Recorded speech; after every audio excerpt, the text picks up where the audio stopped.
Bonjour, je suis Véran Pina, professeure de yoga, thérapeute et formatrice en yoga ayurvédique. Aujourd'hui, j'aimerais vous parler de la pratique de yoga pour Vata.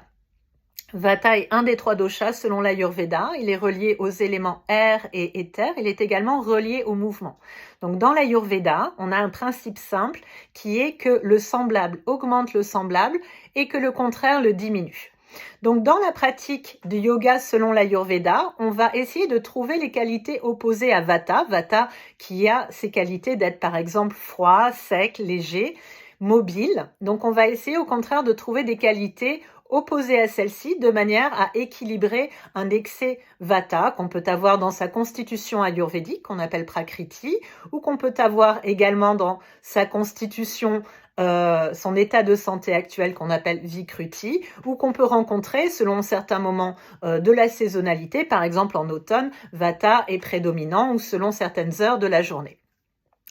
Donc pour équilibrer Vata, on va choisir l'opposé de léger, donc c'est quelque chose qui va être une pratique donc beaucoup plus ancrée. Vata étant froid, on va essayer de trouver une pratique qui soit relativement réchauffante, donc dans un flow plutôt doux, mais qui ne soit pas non plus trop fatigant pour Vata, donc avec des postures tenues sur un temps relativement court et beaucoup de répétitions dans les postures. On va favoriser des postures, comme on l'a vu, d'ancrage, mais aussi de postures au sol ou de flexion avant qui vont venir réchauffer Vata et travailler notamment sur le siège de Vata qui est la région du côlon, mais qui est également relié par exemple à la région du bassin ou encore aux membres inférieurs.